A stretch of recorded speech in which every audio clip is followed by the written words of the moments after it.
Are you glad you've been here today? It's pretty fun, right? Well, that is over because it's time to read the Bible. No, I'm just kidding. We're going to keep having fun. We are in Daniel chapter 5, page 1379, if you're using the blue Bibles that are around the sanctuary. If you're a person who likes to know where we are in the sermon, there are sermon notes at the end of each of the rows. You can snag one of those and jot down your own thoughts. Daniel chapter 5. So we get a new king in Daniel chapter 5. Now there is some controversy in history because the records don't show that he was a king, but that his father had appointed him a type of ruler that would be like second in charge, but that functionally he was operating as the king in that capacity. And so we are introduced to Nebuchadnezzar's son, Belshazzar, and he holds a big, wild banquet. And there's lots of food and lots of drink. And then some writing appears on the wall, as if the hand of God herself was scribbling something on the wall, but no one could read it. So he sends out for his wise men, his philosophers, his sages, and none of them can interpret it either.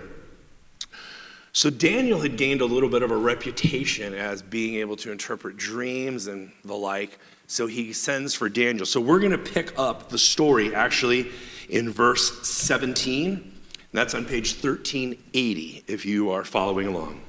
Verse 17. Then Daniel answered the king, "You may keep your gifts for yourself and give your rewards to someone else. Nevertheless, I will read the writing for the king and tell him what it means. O king, the Most High gave your father Nebuchadnezzar sovereignty and greatness and glory and splendor.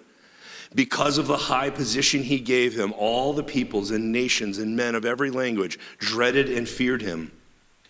Those the king wanted to put to death, he put to death. And those he wanted to spare, he spared. Those he wanted to promote, he promoted. And those he wanted to humble, he humbled. But when his heart became arrogant and hardened with pride, he was deposed from his royal throne and stripped of his glory. He was driven away from people and given the mind of an animal. He lived with the wild donkeys and ate grass like cattle, and his body was drenched with the dew of heaven, until he acknowledged that the Most High God is sovereign over the kingdoms of men and set over them anyone he wishes. But you, his son, O Belshazzar, have not humbled yourself, though you knew all this. Instead, you have set yourself up against the Lord of heaven. You had the goblets from his temple brought to you, and you and your nobles, your wives, your concubines drank wine from them. You praised the gods of silver and gold, of bronze and iron, wood and stone, which cannot see or hear or understand. But you did not honor the God who holds in his hand your life and all your ways. Therefore, he sent the hand that wrote the inscription. This is the inscription that was written: Many, many, tekel, parson. And this is what the words mean. Many. God has numbered the days of your reign and brought it to an end. Tekel. You have been weighed on the scales and found wanting. Paris. Your kingdom is divided and given to the Medes and Persians. Then at Belshazzar's command, Daniel was clothed in purple, a gold chain was placed around his neck, and he was proclaimed the third highest ruler in the kingdom. That very night, Belshazzar, king of the Babylonians, was slain, and Darius the Mede took over the kingdom at the age of 62. I am fascinated with where words and phrases come from. First time I figured out what a Dosh was in German, I found out that those little wiener hounds, Dosh hounds, Dachshunds, Dosh is badger. Those little rascals go down badger holes and scare up the badger. I would never expect that. Stuff like that fascinates me. Right now, a popular one to talk about is the Chinese blessing, sarcastically, may you live in interesting times. But it's not a great translation because the word interesting is doing some heavy lifting there, and it's almost a sarcastic sort of a curse, like, yeah, may the time you find yourself in be interesting. So it's not quite the blessing that it sounds like in English. I've asked this before, it's one of my favorite things. I have a book called When is a Pig a Hog? And the last time I talked about this about a year ago, somebody here knew the answer. It's 120 pounds. When you get market weight, 120 pounds, that's when a pig becomes a hog. I think that stuff is fascinating. In the 1900s, the late 1800s, the phrase pull yourself up by your bootstraps was synonymous with impossible. It meant that's impossible. It's like pulling yourself up by your bootstraps.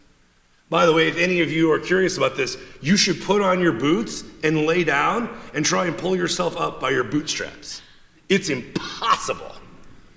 And yet, over a 120-year period, it migrated, and now it's an assignment. You should pull yourself up by your bootstraps. You mean that thing that's impossible? Things migrate and they change, and that's why we got to keep track of where they come from.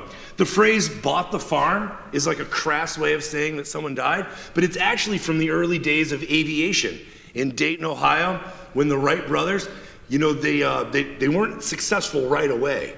And sometimes when they would crash, they would cause great damage to the barn or the livestock, and they would pay, the early airlines would pay the family if the plane crashed on that property, and that's where the phrase bought the farm came from, because they would pay to not be sued for the damage.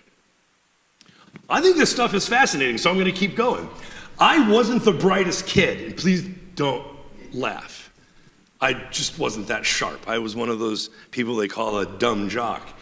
And my parents, who were born and raised in Ohio, had some interesting lingo that they had kept with them, even though I was growing up in suburban Chicago. And sometimes my folks would say something that, came from the farm or from sort of a previous era, and out of context, it didn't make a lot of sense. My mom would always say the phrase, 6 1 half dozen of the other. But I didn't know what that meant. I knew it sort of meant things don't make sense or it doesn't matter or either way, But I thought the saying was 6, 1, half dozen, or the other. I told you I wasn't that bright. But I thought the formulation of 6, 1, half dozen, the other, it just meant it doesn't matter. I was like in my late 20s when I saw it in writing for the first time, and I went, oh, I get it. Like, for instance, I thought a baker's dozen was 11 because you would bake a dozen and then the baker would eat one. That's 11, right? I just didn't pick up on things very well. My favorite one is we grew up, we didn't have a lot of money growing up. My dad was a Methodist pastor and was in seminary at the time. And so we had a very, very tight budget. And then once in a while, we got to go to the discount grocery store in suburban Chicago. It was Aldi, if you've ever been to an Aldi. And we couldn't always afford lunch meat. But one of the things they would put out is, when you're shaving down this big tube of meat, and there's a little bit left on the end, they would package all of the meat ends together, and we could afford those. That was like the closest thing I could get to lunch meat so that I didn't have to take peanut butter and jelly sandwiches to school. That was like a splurge, and I loved meat ends. But unfortunately, I thought that that's what the phrase difficulty making ends meet meant. I didn't know that ends meet was M-E-E-T. I thought it was about the ends of the meat. It means the same thing, roughly, right? That you don't have a lot of money, but I was like in my 30s before I figured out I wasn't talking about lunch meat. I love this stuff. I try and keep track of all these funny things or odd things. And sometimes I have some bad examples too of things that migrate in history and mean different things than they used to. But I bring this up because if you've ever heard the saying, you can see the writing on the wall, it comes from Daniel 5. We just read the story where that saying comes from. The writing's on the wall. And it's such an interesting story about God looking at the virtue, the moral integrity, the character of a leader, and weighing this leader on the scale of justice and finding them lacking, and then pronouncing a sentence. I mean, it is a pretty fantastical story. And there are parts that people have disputed historically, and I don't want to get bogged down in that, because I think there's a couple other phrases in here that are really, for me, interesting. The phrase coming up short means that you've been measured and you don't have what it takes. You don't have enough of that, right? It's like the phrase, if you ever hear about somebody getting dressed up, we'll often use the phrase the whole 9 yards.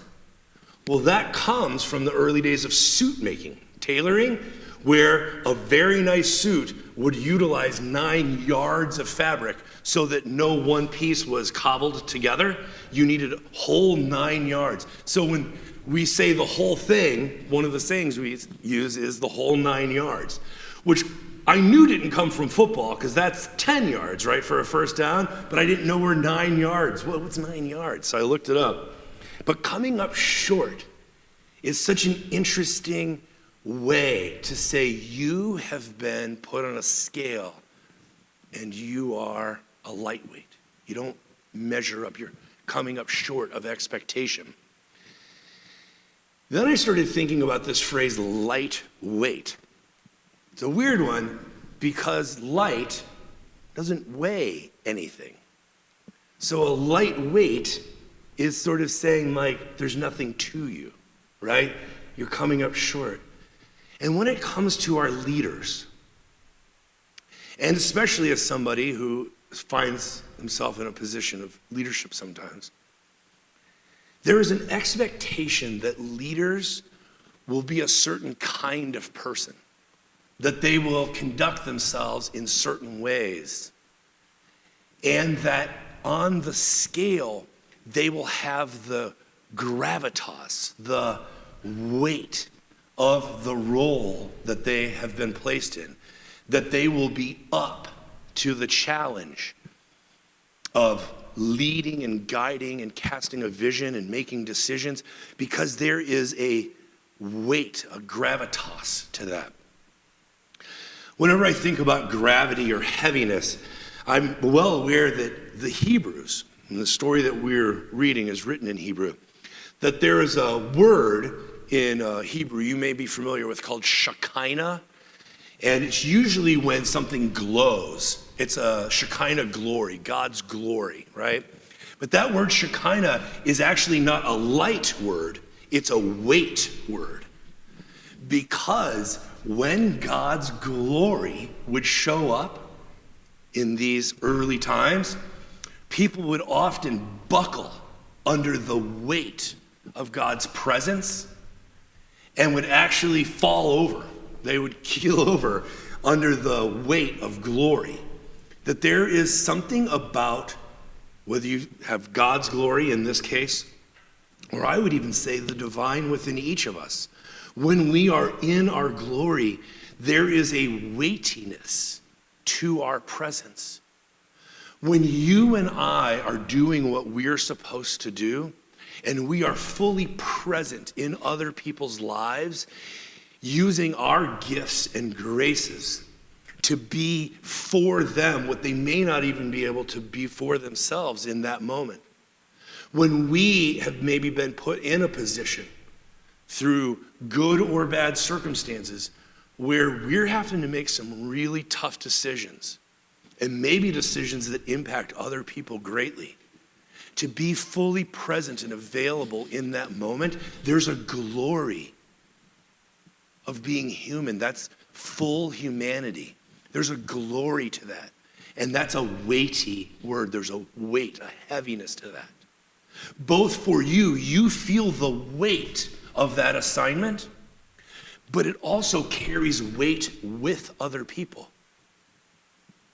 That when you speak from your experience and your insight and your devotion, you carry a weight with other people. You can actually change their minds or point them in a direction because they take what you say seriously.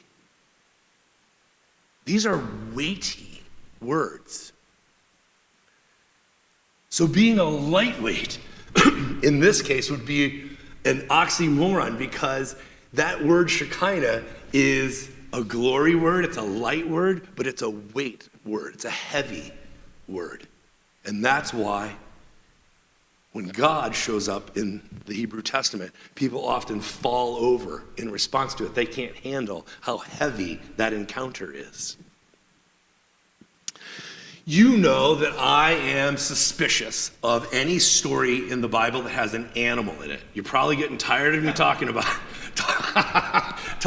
this, but I'm very aware that the stories we teach our children often have cute, cuddly animals in them, and that's why they get taught in Sunday school, which I'm fine with. I love those stories. My concern is that many of us, as we grow older and grow up in the faith, sometimes we don't circle back to those stories that we learned as a child, and we still have very childish understandings of those stories. And we miss the depth and the weight. Because Jesus said we're supposed to have faith like a child. I like to point out, he didn't say we're supposed to have a childish understanding of faith. So when next week we're going to read Daniel in the lion's den. So sort of the fallout from this story. And we're actually going to read it from the kids' Bible next week. So we're not going to read it from our blue Bibles. I'm actually going to put Daniel in the lion's den, the cartoon version, up on the screen. And I want to revisit it together to see if we can come to a deeper understanding and really feel the weight of that story. But the other thing that I like to do when we read the Bible, especially if it's a narrative, a story like this, is to try and imagine the cinematography. If you were filming this, how would you film it to give it the appropriate weight or the gravity, right? The consequence. And this story to me seems to be a perfect candidate to be in a children's Bible for this seemingly supernatural manifestation of a giant hand scribbling these words on a wall. I think that would be great in a kid's Bible. It's not in ours, but I've been thinking about how you might film it, the scene, to really give it the weight of how bizarre and shocking a manifestation like that would be. Because the king called this banquet, and it says there were thousands. There was more than 1,000 people there. And they're drinking and having a good time. And then late in the night, this script appears on the wall. And there's this vision of this hand scribbling. Turns out, in the end, it's the hand of a judge scribbling a sentence. You have been put on the scale and have come up short. You've been found wanting. So your kingdom will be divided. And these other guys who you hate are going to take over. It would be quite a scene to try and film and give it the scope and intensity that it must have been for those who first heard this story. Many tekel parson. The word tekel, by the way, is the same sort of word as shekel that you may know. That's the weight, the coin that's weighed a certain amount. It's how you measured how much food or whatever you were getting. It's an interesting sentence. You've been placed on the scale and you've been found wanting. Your kingdom will be divided. And those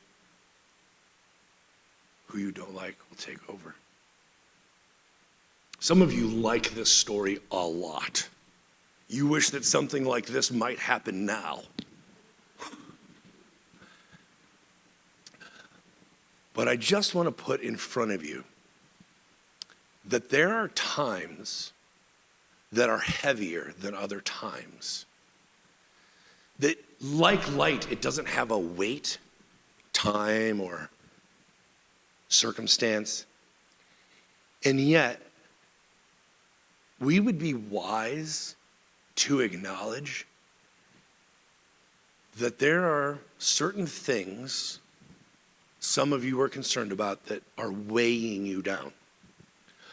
But that for others of you who maybe aren't so involved in the news or the politics of the day, but can acknowledge that there is a certain weightiness to decisions that are being made by our leaders these days. And I just wanted to give you from this story permission to both acknowledge the weightiness of these days and also attend to it, to both acknowledge and attend. To be gracious with yourself and with others. For we all, even in the best of times, we all carry burdens that no one else can see by looking at us. Everyone who walked in here today, and everyone who's watching on Facebook, and people who will watch later on YouTube, everyone carries a weight that you can't see. So I just want to encourage you to be kind, both with yourself and with others. For the days in which we walk are weighty. We would be wise to acknowledge that and attend to it so that we can save our strength for when it really matters. Because there's a possibility that there are going to be moments that are going to call from us strength and wisdom and courage and unity. But if we are burned out and beat down, we're not going to be able to rise to the challenge when it's time. So be wise as a people. Treat each other well. Treat people outside these walls well. And build one another up to acknowledge the weight of what's going on around us. To be honest with ourselves about how it's weighing us down if it is. And how it might be impacting someone else. And by just being people of wisdom, right? And that Greek word, Sophia, that wisdom that is ministered to us, that we would build one another up in strength and in courage and in unity, so that we might be people of wisdom and grace and faith, even in our times, and that would be wisdom for us. So I'm going to give you a moment to just sit with your thoughts. Text somebody if they came to your mind. Write a note if there's something you want to follow up with later in the week. But these next moments belong to you as the band comes to lead us in our closing song.